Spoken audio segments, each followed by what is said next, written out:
नमस्कार, TV1 India news में स्वागत है। पूर्वी चंपारण के धरती पर ब्लॉक बथना, ग्राम पंचायत बथना, ब्लॉक कोटवा, मुखिया प्रत्याशी श्वेता दुबे से मिल रहे हैं। देखते हैं इनकी मंतव्य क्या है। सर, अब अपना पूरा परिचय दें जोर से। जी नमस्कार, मेरा नाम श्वेता दुबे है और मैं बथना पंचायत से हूँ। गांव महामदा की रहने वाली हूँ। जोर से। अब राजनीतिक में कब आए? मैं पहली बार ही मुखिया पद के लिए चुनाव लड़ रही हूँ ग्राम पंचायत बथना से। जी, क्या कारण है कि आप राजनीतिक में आए हैं? कारण ऐसा है कि जैसे कि हम गांव में देखते हैं कि यहाँ पर लोगों को जो छोटी छोटी सुविधाएं हैं, जैसे राशन कार्ड हो गया, वृद्धा पेंशन हो गया, या कोई भी डॉक्यूमेंट्स वगैरह बनवाना है तो उसके लिए बहुत प्रॉब्लम रहता है और जनता का जो बेसिक काम है वो हो ही नहीं पाता और छोटे छोटे काम के लिए बार बार मुखिया जी के पास जाना पड़ता है, घूस देना पड़ता है। तो यही सब है कि जो काम जनता के लिए है, सहूलियत होना चाहिए, उसी काम को इतना कॉम्प्लिकेटेड बना दिया जाता है कि लोगों तक उसका लाभ नहीं पहुंच पा रहा है। आपके पंचायत के पब्लिक जनतागण जो भी राशन कार्ड, पेंशन, प्रधानमंत्री आवास योजना से भी वंचित है, गली में भी PCC से भी वंचित है, तो इस पर आप क्या कहना चाह रहे हैं? जी देखिए, पिछले 5 सालों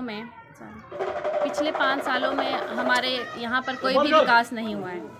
सबसे पहले तो जो एक मेन स्कीम आई थी नल जल योजना, तो उसका हालत इतना ख़राब है कि यहाँ पर पानी ही नहीं आता है। बहुत ही घटिया क्वालिटी का, लो ग्रेड क्वालिटी का सामान इस्तेमाल हुआ है। इसके अलावा आप देख सकते हैं सड़क का क्या हालत है, नालियाँ, पक्की नालियाँ नहीं हैं और मतलब बहुत सारी ऐसी बेसिक चीज़ें हैं जो नहीं है। तो अगर जनता हमें एक मौका देती है तो मैं कोशिश करूँगी कि सबसे बेस्ट फैसिलिटीज़ अपनी पंचायत में लोगों को दे पाऊँ और मेरा एक ड्रीम है कि मैं इस पंचायत को एक आदर्श पंचायत बनाऊँ। जी, आप राजनीतिक में सेवा के व्यू से आए मैडम कि बिजनेस के व्यू से हैं?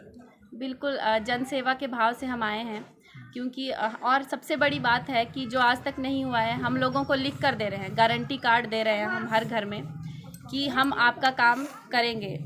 गारंटी कार्ड बनाया है, अगर आप चाहें तो हम आपको दिखा भी सकते हैं कार्ड। जी, आप राजनीतिक में फर्स्ट बार हैं। जी, पिछले साल कोरोना काल में आप क्या सहयोग किए थे आप अपने पंचायत में पब्लिक एवं जनतागण को? जी, गाइडलाइन तो पिछली बार लोगों को जैसे मैंने जागरूक किया और सबसे बड़ी बात है कि गांव में एक अफवाह फैल जाती थी कि किसी को कोरोना हो गया तो जो कोरोना का पेशेंट है उसको मतलब लोग जो है, जैसे गांव में होता है कि कोरोना फैल गया है तो वो मतलब इसको एक एज अ टैबू समझ रहे थे।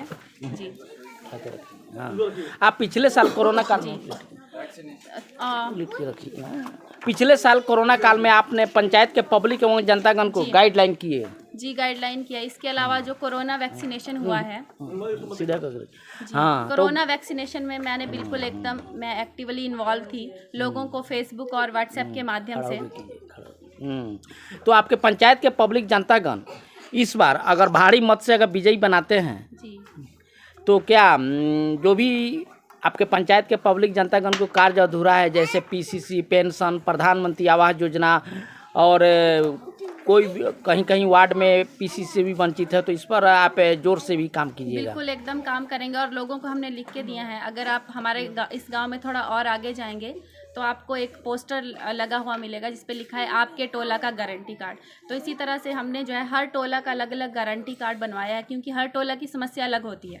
तो यहाँ पे जो प्रत्याशी है, जब तक बाकी लोगों को तो समस्या ही पता नहीं है तो हल क्या करेंगे, लेकिन हमारे पास पिछले 1.5 साल में हमने एकदम जनसंपर्क किया है घर घर जाकर और मेरे पास आज के दिन में हर टोला की समस्या और हर घर की समस्या रिटर्न में है और हम हर घर में और हर टोला में गारंटी कार्ड दे रहे हैं कि ये आपकी समस्या है, आप हमें एक मौका दीजिए और हम आपकी समस्या को हल करेंगे। तो आप हर पंचायत, आप वार्ड में घूम रहे हैं, पब्लिक से मिल रहे हैं और हर पब्लिक से मिल रहे हैं, तो क्या आप उम्मीद लग रहा है कि आपके पंचायत के पब्लिक जनतागण आपके साथ हैं?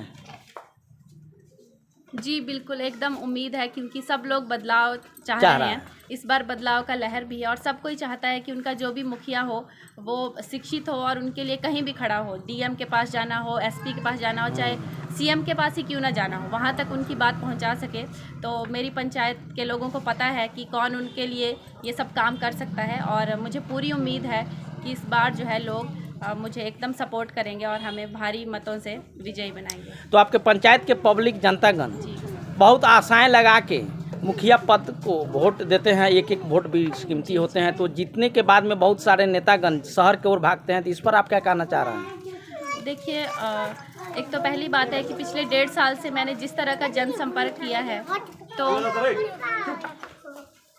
जो जनसंपर्क किया है घर घर जाके, तो इतना मेहनत कोई भी नहीं किया है। और जो जनसंपर्क है उसके असली मायने यही है कि आप हर एक जनता से, जितने भी आपके वोटर्स हैं, उन सबसे कनेक्ट हों, ये बात है। और दूसरी बात है, रही बात शहर में जाने की, तो हम तो मतलब मैं आईएएस का तैयारी करी थी, तो मैं चाहती तो मेरा एक अच्छा लाइफस्टाइल हो सकता था, चाहे सब कुछ एक अच्छा जॉब मिल सकता है।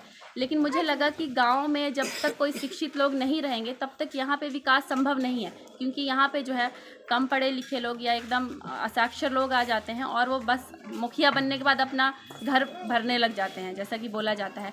और आप देखिए कि पहले जो मुखिया का कैंडिडेट होता है उसके पास कुछ भी नहीं होता है, लेकिन मुखिया बनने के बाद अगले दिन स्कॉर्पियो आ जाती है, ठीक है। 5 साल के अंदर मतलब ऐसा कोई गाड़ी नहीं है जो उसके घर में ना हो, शहर में ज़मीन हो जाता है। तो सब कहाँ से आ रहा है? हम ही लोगों के पैसे से आ रहा है जी। तो हमारा यही है कि हमको अपने गांव में रह के अपने गांव वालों के लिए काम करना है और इस पंचायत को ऐसा बना देना है कि हमारे गांव वाले बोले कि नहीं, हमें अपने गांव में ही रहना है, एकदम स्मार्ट विलेज।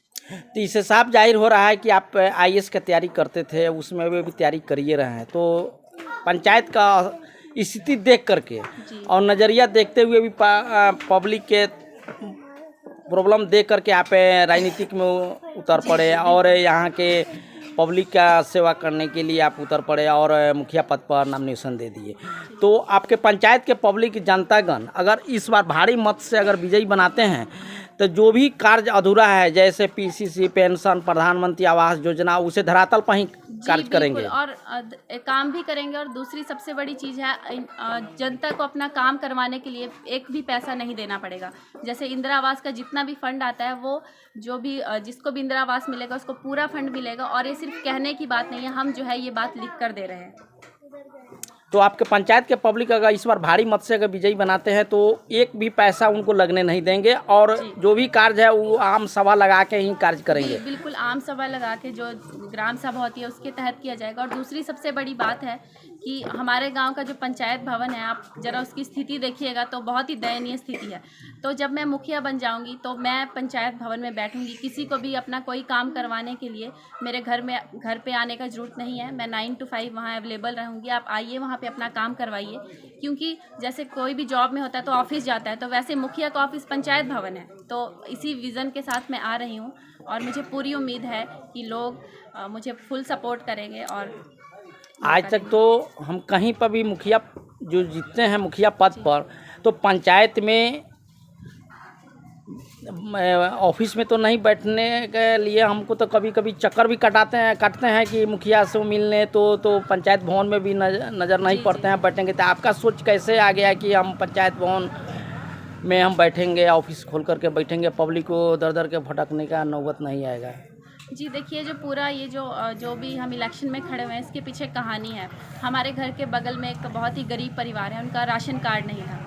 तो उसके लिए तो उन्होंने हमको बोला कि हमारा थोड़ा राशन कार्ड बनवा दीजिए। तो मैंने कहा ठीक है, इसमें कौन सा बड़ी बात है, तो सबसे बेसिक चीज़ है ये, तो आपको मतलब कोई ज़्यादा समस्या नहीं होगा, हम बनवा देंगे। तो जब मैंने सोचा कि चलो मुखिया जी से मिलते हैं, बात करते हैं, तो हम पंचायत भवन गए। और पंचायत भवन जब मैं गई तो मतलब वहाँ पे बिल्कुल कोई साफ़ सफाई नहीं है, ताला लटका हुआ। इवन पंचायत भवन के अंदर एक टेबल कुर्सी तक नहीं था। तो जब तक जो है पंचायत भवन में वहाँ पे एक वो होता है, सेक्रेटरी होता है, जिसको वहाँ बैठना होता है, लोगों के डॉक्यूमेंट्स बनाने होते हैं। तो यही सब मैंने देखा कि यहाँ तो कोई व्यवस्था नहीं है। और उसी दिन मैंने सोच लिया कि नहीं, जब ये पंचायत भवन बनाने का पर्पज़ ही यही है कि लोगों के सारे काम यहीं पर हो। तो वहाँ से मुझे लगा कि यहाँ पे जो ये चीज़ है इसको धरातल पे उतारना है। पंचायत भवन बनाने का और क्या मतलब है, वो ऑफिस है मुखिया का जी। तो इससे साफ जाहिर हो रहा है कि आपने सिचुएशन देख करके मुखिया पद पर फाइट की है। तो आपके पब्लिक अगर भारी मत से विजयी बनाते हैं तो जो भी आपके पंचायत के कार्य अधूरा है वो पब्लिक जनतागण को बेशकीमती समय गंवा करके ब्लॉक का चक्कर काटना नहीं पड़ेगा और उनका डोर टू डोर ऑफिस से ही कार्य करके घर घर पहुंचाइएगा। तो क्या उम्मीद लग रहा है कि पब्लिक आपके साथ है? जी बिल्कुल, एकदम साथ है। तो मीडिया के माध्यम से आप अपने पब्लिक जनतागण से क्या संदेश पहुँचाना चाह रहे हैं? जी मैं अपनी पंचायत के जितने भी सम्मानित जनता है उनको मैं यही कहना चाहूँगी कि आप एक बार मुझे मौका दीजिए। आज तक आपने वोट जो है एक लाचारी में दिया है, लाचारी में दिया है, चाहे किसी ने सोचा कि हमारा रिश्तेदार है, परिवार के लोग हैं, या चलो अपना सारा संपत्ति बेच दिए हैं, अब की बार इसको जिताते हैं। तो एक बार आप जो है इन सब से ऊपर उठ के अपने कैंडिडेट को देखिए कि कौन प्रत्याशी हमारे लिए कहाँ खड़ा हो सकता है जी। तो मैं यही कहना चाहूँगी, और ये मैं हर बार बोलती भी हूँ कि एक बार हमरों के मौका दियाओ, हमरों के देख लियाओ। धन्यवाद।